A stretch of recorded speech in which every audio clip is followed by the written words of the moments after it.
अब हम लोग पार्ट 2 की तरफ चलते हैं। ISA 500 part 2 methods. किस चीज के methods? Methods to obtain audit evidence and audit procedures. Audit procedures के बारे में हम लोग आगे पढ़ते हैं। How to obtain audit evidence. Sir audit evidence हासिल कैसे करें? सर ये आपके फ्लो चार्ट हाजिर खिदमत है। ऑडिट एविडेंस हासिल करने का के दो मेथड्स, या जिसको मैं कहता हूँ doors to obtain audit evidence. Sir क्या है, कौन से डोर्स हैं वो? Number 1 TOC test of controls, number 2 SP substantive procedures. ये हमारे पास दो दरवाजे हैं जिसके एंटर होने के बाद हम लोग ऑडिट एविडेंस हासिल करने की पोजीशन में आते हैं। अच्छा, let's talk about TOC. TOC के अंदर मजीद दो चीजें हैं। नंबर 1 डिजाइन, नंबर 2 ऑपरेशंस।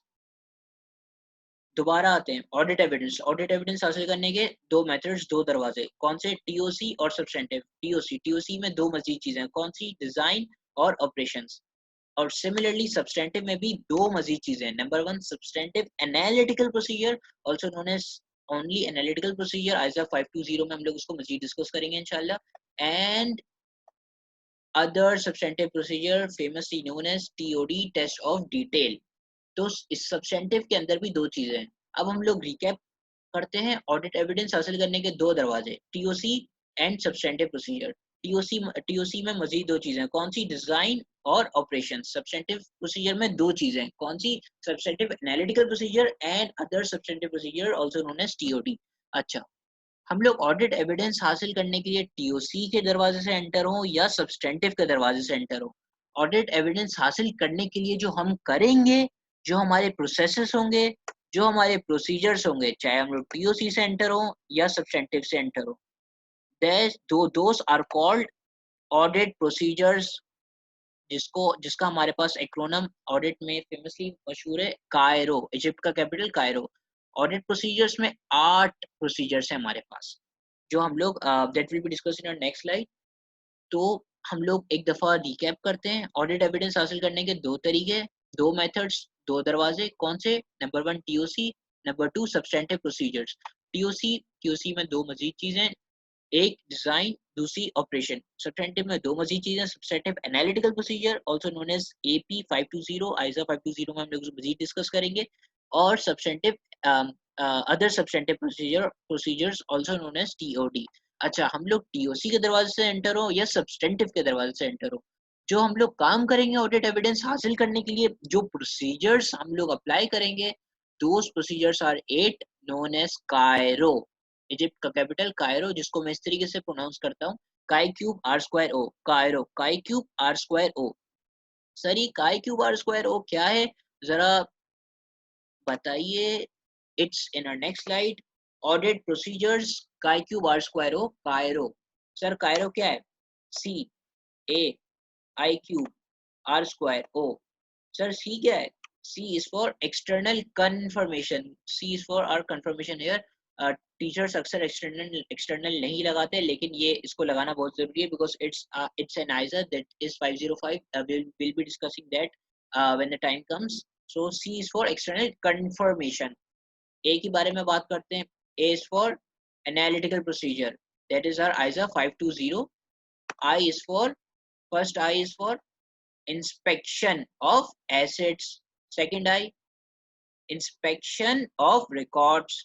तो दो आई तो इंस्पेक्शन वाले ही हो गए, एक है हमारे पास इंस्पेक्शन ऑफ एसेट्स और दूसरा है इंस्पेक्शन ऑफ रिकॉर्ड्स, तीसरा है inquiry.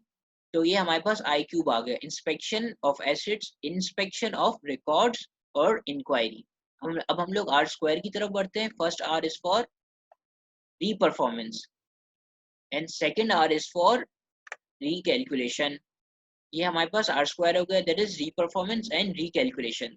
And O is for simple observation, O is for observation. तो ये हमारा कायरो है। Let's repeat, C for external confirmation, A for analytical procedure. I cube में 3 आई है। First I is for inspection of assets, second I is for inspection of records and third I is for inquiry. Similarly, we have R square. R square is first R is for re-performance, second R recalculation, और हमारे पास O है, O is for observation. Moving on to our next slide. Sir, Cairo के बारे में थोड़ा सा बताएं, what is it? तो कायरो हमारे पास ऑडिट प्रोसीजर है। मैंने बोला था ऑडिट एविडेंस हासिल करने के दो दरवाजे, टेस्ट ऑफ कंट्रोल या सब्सटेंटिव प्रोसीजर। अब दरवाजे से एंटर होने के बाद हम लोग काम क्या करेंगे, वो है हमारे पास audit procedure that are Cairo. हमारे पास सी बड़े फॉन्ट में आप लोगों को यहाँ दिख रहा होगा, तो so we will be discussing about that right now. C for external confirmation 505। Sir external confirmation क्या है? It's a procedure in which the auditor verifies a balance or term of agreement directly from a third party.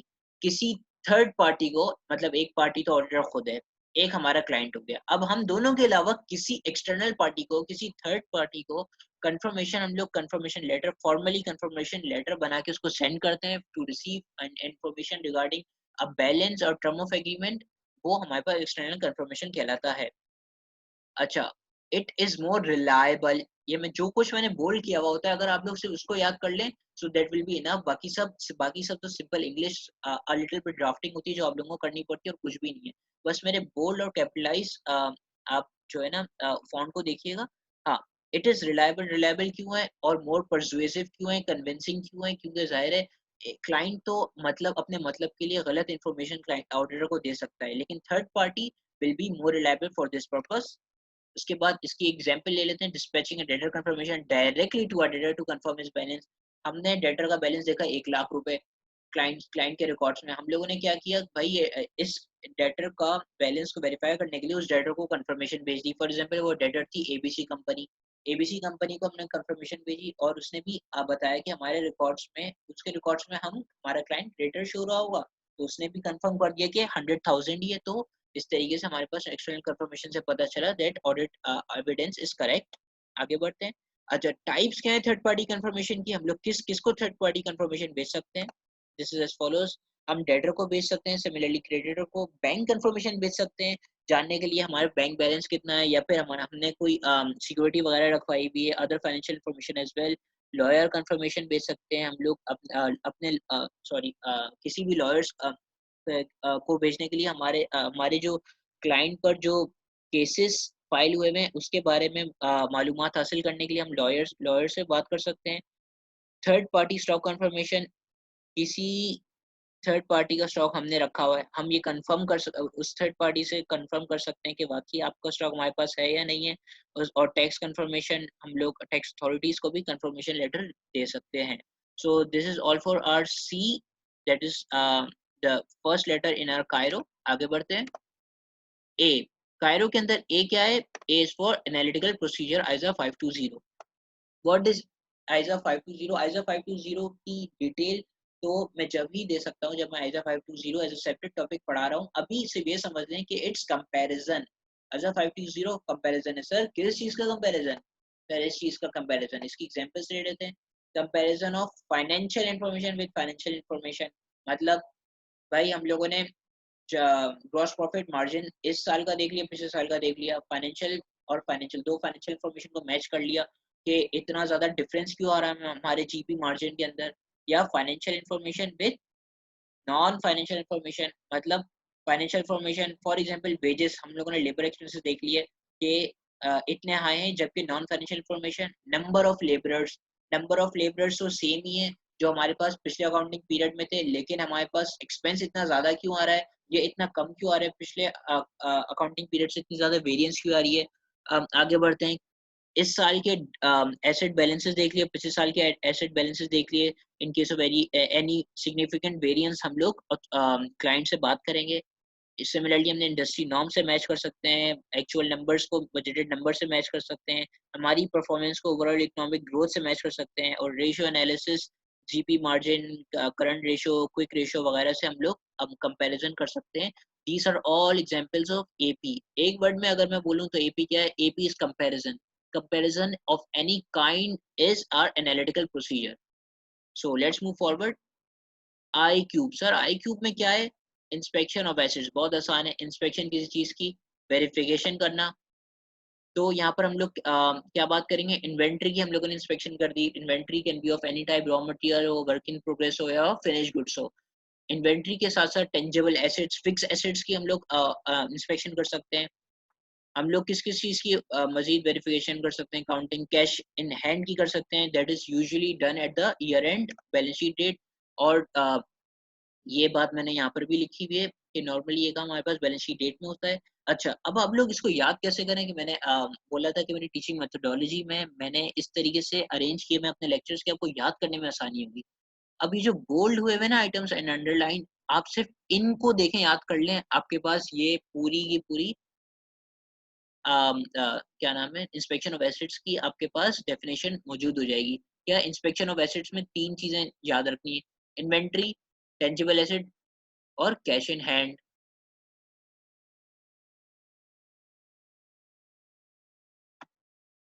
तो अगर आप लोग सिर्फ ये 3 ही चीज़ें याद कर लेंगे, एसेट्स की जो मैंने टाइप्स यहाँ लिखी हुई है, और उसके साथ इंस्पेक्शन को कनेक्ट कर देंगे, तो सिर्फ आप आपके पास ये पूरी हेडिंग तैयार हो जाएगी। तो हमारे पास नंबर 4 में काय क्यूब के अंदर क्या आ रहा है, इंस्पेक्शन ऑफ रिकॉर्ड्स। रिकॉर्ड्स या इंस्पेक्शन ऑफ डॉक्यूमेंट्स क्या है ये भाई, वेरिफिकेशन कह लें, इंस्पेक्शन कह लें, ऑफ डॉक्यूमेंट्स की। कौन कौन से डॉक्यूमेंट, कोई से भी डॉक्यूमेंट्स, चाहे वो परचेज ऑर्डर हो, invoices, GRN, bank statement, bank recon, supply statement, general ledger, cash book, delivery challan, challan etcetera. तो ये हमारे पास इंस्पेक्शन ऑफ रिकॉर्ड्स के अंदर आ गया। तो आप लोग इनमें से कोई भी 3 से 4 रिकॉर्ड्स डॉक्यूमेंट्स याद कर लें, so this heading will be done. और inquiry, it's a bit different from to earlier. Inquiry क्या है, कंफर्मेशन और इंक्वायरी अक्सर लोग पूछते हैं, दोनों में डिफरेंस क्या है। Confirmation is number 1 formal, formal होती है, ISO 505 covers gives a separate coverage. और इसके अलावा हमारे पास फॉर्मली रिटर्न होती है ये, और एड्रेस की जाती है किसी स्पेसिफिक पार्टी को, फिर वो फॉर्मेट बेस्ड रिप्लाई देती है। लेकिन इंक्वायरी में क्या है, इंक्वायरी में हम लोग किसी भी क्लाइंट के पास, क्लाइंट के लोग किसी के पास चले गए और वहां से हम लोगों ने इन्फॉर्मेशन हासिल कर ली कि भाई हम लोगों को इंटरनली कोई मालूमात हासिल करनी है, सीईओ के पास चले गए, सीएफओ के पास चले गए, जनरल मैनेजर के पास चले गए, उससे हम लोगों ने कुछ मालूमात हासिल कर ली regarding regarding any point in audit. और एक्सटर्नली हम लोगों ने इंक्वायरी कर ली, कैसे, लॉयर से कर ली, to know the cases that have been associated with our client. Consultant से हम लोगों ने बात कर ली, एक्सपर्ट से बात कर ली। So this is what our inquiry is. So it's very different from confirmation. Do not mix both concepts. आगे बढ़ते हैं। काय क्यूब आर स्क्वायर ओ में क्या है, आर स्क्वायर ओ में हमारे पास first R is for recalculation. बहुत आसान है, नाम से ही पता चल रहा है कि किसी भी चीज को दोबारा से कैलकुलेट करना। सिंपल रिकैलकुलेशन या rechecking of the calculation done by the client. मैं दोबारा कह रहा हूँ, जो मैं बोल्ड अंडरलाइन कर रहा हूँ, आपसे उसी पर गौर करें। That is a summary of all the lines that I have edited. आगे बढ़े। फॉर एग्जांपल, रिकैलकुलेशन किस चीज की कर सकते हैं आप, डेप्रिसिएशन की, अमोर्टाइजेशन की, बैंक रिकंसिलिएशन की रिकैलकुलेशन कर ली कि भाई सही बनाए क्लाइंट ने या नहीं। असल में क्लाइंट हम लोग क्या कर रहे हैं भाई, डी मास चेक कर रहे हैं और कुछ भी नहीं। व्हाट इज डी मास, कि भाई क्लाइंट ने डिवीजन, मल्टीप्लिकेशन, एडिशन, सब्ट्रैक्शन में तो कोई एरर नहीं कर दिया है, क्या इसमें कोई गड़बड़ तो नहीं कर दी है जिसकी वजह से significant under statement, over statement हो रही है किसी किसी भी हमारे पास एसेट की या लायबिलिटी की, वगैरह वगैरह। वैसे ओवर स्टेटमेंट और अंडर स्टेटमेंट के बारे में एक बात बता दूं कि over statement, under statement is used for income statement and for balance sheet over valued और under valued is used. we will be discussing that later इंशाल्लाह ताला। रीपरफॉर्मेंस, सही, ये रीपरफॉर्मेंस क्या है, रीकैलकुलेशन और रीपरफॉर्मेंस में एक मोटा सा फर्क समझ लें, वो क्या है, परफॉर्मिंग द प्रोसीजर्स, भाई वहां भी परफॉर्म कर रहे थे, यहाँ भी परफॉर्म कर रहे थे, फर्क क्या है, by external auditor own methodologies. Sir, client ने जो है ना स्ट्रेट लाइन मेथड के तहत डेप्रिसिएशन कैलकुलेट कर लिया। अब हम लोग खुद स्ट्रेट लाइन मेथड अपनी तरफ से खुद डाल रहे हैं, स्ट्रेट लाइन मेथड पूरा, और उसके तहत पूरी कैलकुलेशन कर रहे हैं, और क्लाइंट की कैलकुलेशन को नहीं देख रहे, अपनी कैलकुलेशन कर रहे हैं, और आंसर को उस क्लाइंट के आंसर से वेरीफाई कर रहे हैं। By using our own methodologies हमने ये कैलकुलेशन की है। For example, re-performing depreciation calculation, re-performing provision for bad debt, हम लोग खुद दोबारा से कैलकुलेट कर रहे हैं, खुद टी अकाउंट बना रहे हैं, खुद सब कुछ कर रहे हैं। तो यहाँ पे एक बेसिक बात क्या याद रखनी है आप लोगों को, that is bold and underline, own methodologies. Re-performance में ओन मेथडोलॉजीज है, और रिकैलकुलेशन में सिर्फ और सिर्फ रीचेकिंग है, क्लाइंट ने जो पहले से कर लिया है उसी को दोबारा कर रहे हैं। रीपरफॉर्मेंस में क्या है, हम लोग अपने मेथड से दोबारा कर रहे हैं। फॉर एग्जांपल वो स्ट्रेट लाइन मेथड के भी करने के बहुत सारे तरीके हो सकते हैं। एक तो बेसिक आपका तरीका हो गया, और इसके अलावा हमारे पास कंपाउंडिंग डिस्काउंटिंग के तहत भी स्ट्रेट लाइन हो सकती है। तो अपने प्रोसीजर के तहत हम लोग रीपरफॉर्म क्लाइंट की कंपटीशन को कर सकते हैं। आगे बढ़ें, तो ये 2 आर हो गए। और तीसरा ऑब्जर्वेशन। ऑब्जर्वेशन बहुत आसान है, किसी चीज़ को मुशाहिदा करना, किसी चीज़ को गौर व फ़िक्र करना। हम लोग external auditor observes a process being performed by the others. Client में कोई काम हो रहा है, आप बैठ के ऑब्जर्व कर रहे हैं। गुड्स रिसीव हो रहे हैं, आप ऑब्जर्व कर रहे हैं बैठकर किस तरीके से इंस्पेक्शन हो रही है। गुड्स डिलीवर हो रहे हैं, किस तरीके से परचेज ऑर्डर बन रहे हैं, सेल्स ऑर्डर बन रहे हैं, ये सब आप देख रहे हैं। तो it's also another audit procedure. So this sums up our audit procedure Cairo. आगे बढ़ते हैं, दोबारा एक रिकैप ले लेते हैं ऑडिट प्रोसीजर का। हमारे पास ऑडिट प्रोसीजर्स क्या है? CAI cube R square O Cairo, C A I cube R square O. C for external confirmation, A for analytical procedure, I for inspection of assets, inspection of records or inquiry. R square. First R for reperformance, second R for recalculation. दोनों में क्या difference है? रिपरफॉर्मेंस में जो client ने किया है उसको हम लोग अपनी मेथोडोलॉजी से खुद करेंगे, और रिकैलकुलेशन जो क्लाइंट ने किया उसी को दोबारा हम लोगों ने कैलकुलेट कर लिया, to check division, multiplication, addition and subtraction. Observation में क्या है? Observe, O for observation. Observation मुशाहिदा कर रहे हैं, किसी भी प्रोसेस को होता हुआ देख रहे हैं। So this was our audit procedure. अच्छा, तो ये हमारे पास क्या थे? ऑडिट एविडेंस हासिल करने में जो प्रोसेसेस हैं, जो प्रोसीजर्स हैं, ये हमारे पास कायरो उसको कवर करता है। अच्छा, हमारे पास how to obtain audit evidence में हम लोगों ने क्या बात डिस्कस की थी, उसको दोबारा रिकैप करते हैं। ऑडिट एविडेंस हासिल करने के दो मेथड्स, दो दरवाजे, टीओसी और सब्सटेंटिव। टीओसी में और सब्सटेंटिव में क्या बात है, वो we will be discussing that to.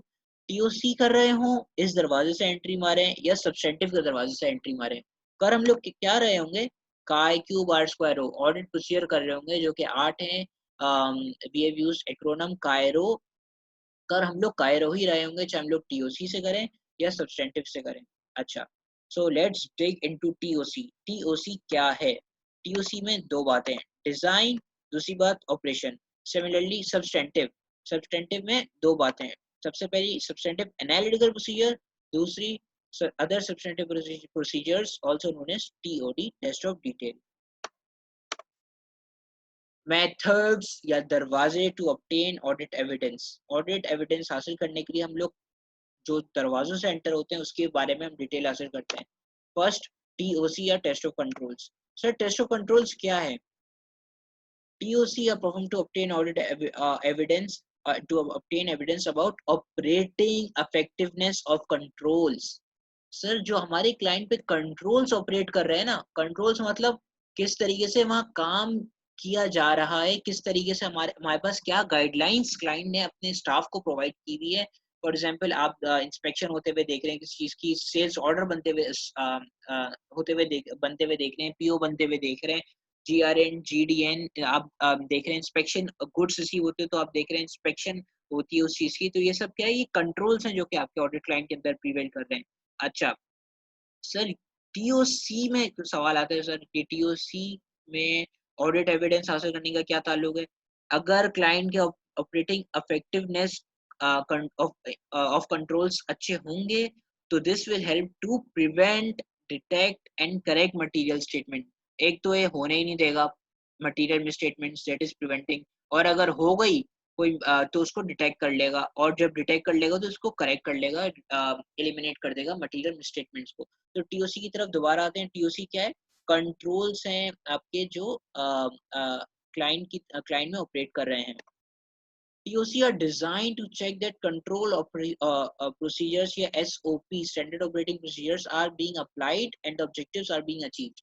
हमारे पास जो कंट्रोल प्रोसीजर्स है क्लाइंट के अंदर, क्लाइंट बोल रहा है कि हमारे पास इंस्पेक्शन होती है, हमारे पास GRN GDN बनता है, हमारे पास डिलीवरी चालान बनता है, और रिकंसिलिएशंस होती हैं, क्या ये सब होता भी है? उस चीज को हम लोग देखने के लिए टेस्ट ऑफ कंट्रोल करते हैं। आगे बढ़ते हैं। टीओसी के अंदर दो चीजें जैसे कि मैंने आपको बताई थी। पहली चीज डिजाइन। डिजाइन क्या कहता है? Design test means to insure that the system is properly designed. Design test क्या कह रहा है कि आपका सिस्टम डिजाइन सही है, उसका अकाउंटिंग सिस्टम सही डिजाइन है, उसका इंटरनल कंट्रोल सिस्टम सही डिजाइन है। क्यों? ताकि आपकी मटेरियल स्टेटमेंट डिटेक्ट हो सके। थोड़ा सा अकाउंटिंग सिस्टम पे रोशनी डालता हूँ यार। अकाउंटिंग सिस्टम का मतलब है हमारे पास मुख्तलिफ अकाउंटिंग सिस्टम है दुनिया के अंदर। सैप हो गया, ओरेकल हो गया, तो वो सब हमारे पास उसके डिजाइन मौजूद है क्या? हमारे पास हमारे हमारे रिलेटेड अकाउंटिंग सिस्टम मौजूद है। और internal control, it's a very vast topic, इंशाल्लाह we will be discussing about that to later. Internal control के बारे में बस ये समझ लीजिए, अभी से इतनी सी चीज समझ लें कि इंटरनल कंट्रोल का मतलब है आपका जो एटमॉस्फेयर है, जो आपकी कंट्रोल्स प्रिवेल कर रहे हैं आपके क्लाइंट पर, जो क्लाइंट के अंदर जो प्रिवेल कर रहे हैं। फॉर एग्जांपल जीआरएन बनना, जीडीएन बनना, आपके पास जो स्टाफ जिसको हायर करते हैं उसके लिए हमारे पास एचआर डिपार्टमेंट है जो कि चेक करता है कि आपके पास जो स्टाफ है वो उसकी एबिलिटी है कि वो ऑपरेट कर सके। ये सब हमारे पास इंटरनल कंट्रोल हैं जो कि हमारे पास किसी भी चीज को गलत होने से रोकते हैं, मटेरियल मिसस्टेटमेंट्स को आइडेंटिफाई करते हैं, डिटेक्ट करते हैं। तो ये हमारे पास अकाउंटिंग सिस्टम और डिजाइन में दो चीजें हमारे पास आ रही हैं। अकाउंटिंग सिस्टम आ रहा है एक, और दूसरा इंटरनल कंट्रोल आ रहा है कि ये चीजें हमारे पास प्रिवेल करनी चाहिए। अच्छा, चलो ये प्रिवेल करती हैं। अब दूसरी चीज क्या होनी चाहिए? ऑपरेशंस। भाई जो चीजें प्रिवेल कर रही हैं वो काम भी कर रही हैं, ऑपरेट भी कर रही हैं। पता चला हम लोगों ने अकाउंटिंग सिस्टम तो डाल दिया लेकिन वो चलता ही नहीं है, या कोई चलाना ही नहीं आता किसी को। ये हमारा इंटरनल कंट्रोल, हम लोगों ने गाइडलाइंस दे दी और स्टाफ को ये काम करना है, लेकिन क्या वो ऑपरेट हो रहा है, क्या वो काम कर रहा है? तो ये हमारे पास ऑपरेशन चेक, ये चीज हम लोगों को बताती है कि हमारे पास टीओस कंट्रोल्स काम कर भी रहे हैं या नहीं कर रहे हैं। So let's recap. टीओसी में हमारे पास क्या बातें हैं? सबसे पहली ये TOC is used to check the operating effectiveness of control.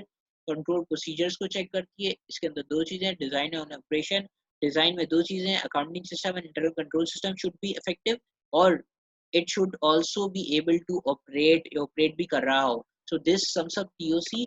We will be discussing that in detail when time comes for TOC as a separate topic। हम लोग फिर इसको वहां पर डील करेंगे। लेकिन यहाँ पर AJA 500 के लिए आपके पास इतनी इंफॉर्मेशन होना भी बहुत है।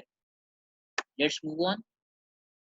कंट्रोल को चेक कर रहे हैं हम लोग। टीओसी में क्या कर रहे हैं? अगर मैं इसको सम अप करूं तो कंट्रोल्स को चेक कर रहे हैं कायरो के जरिए। अच्छा, जब मैं कायरो की बात करता हूँ ना, आई मीन ऑडिट प्रोसीजर। अब जरूरी नहीं है कि सारे ऑडिट प्रोसीजर यहाँ पर हम लोग इसको रिलेट कर सकें। टीओसी में हम लोग कौन से ऑडिट प्रोसीजर कर सकते हैं?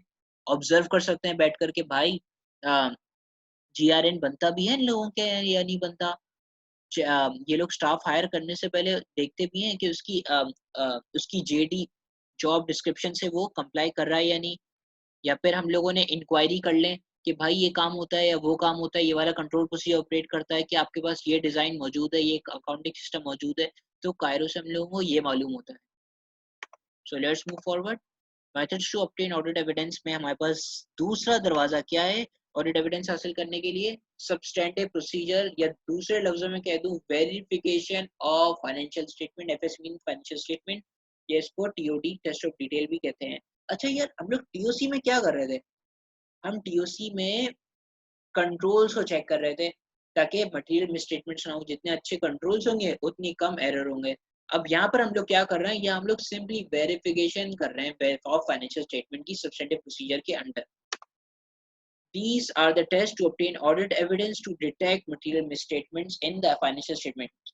अच्छा, फाइनेंशियल स्टेटमेंट्स में जो भी बैलेंसेस मौजूद हैं, फिक्स्ड एसेट्स के, स्टॉक के, डेटर क्रेडिटर के, लायबिलिटीज वगैरह के, उसको हम लोग वेरीफाई करेंगे। अब सब्सटेंटिव के अंदर मजीद दो चीजें हैं। Number one, substantive analytical procedure. Analytical procedure के बारे में इंशाल्लाह ताला we will be discussing about that. हम लोगों ने मैंने जो पार्ट 1 में बताया था, हाँ, एनालिटिकल प्रोसीजर मैंने आप लोगों को बताया था कि analytical procedure means comparison of any kind, जैसे कि रेशियो एनालिसिस हो गया, या इस साल के बैलेंसेस को पिछले साल के बैलेंसेस से कंपेयर कर दिया, etcetera etcetera. Second is other substantive procedure, जिसको हम लोग टेस्ट ऑफ डिटेल कहते हैं। अच्छा, एक तो तरीका हमारे पास ये है कि किसी बैलेंस को वेरीफाई करने के लिए पिछली दफा के बैलेंस से हम लोगों ने वेरीफाई कर लें, और अगर बहुत ज्यादा वेरिएंस आ रहा है तो क्लाइंट से इंक्वायरी करें।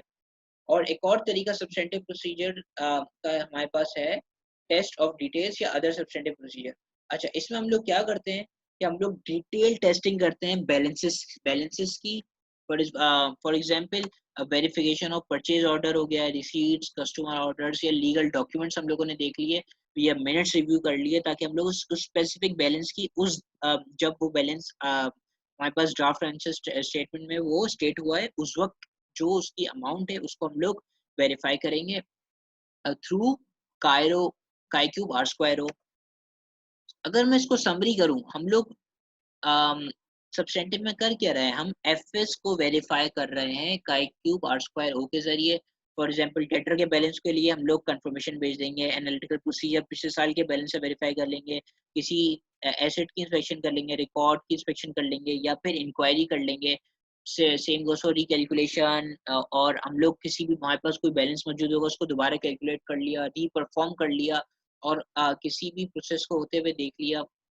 So this falls under observation की जो बात है, that usually falls under TOC. बाकी हमारे पास कायरो के अंदर जो चीजें हैं they fall under substantive procedures.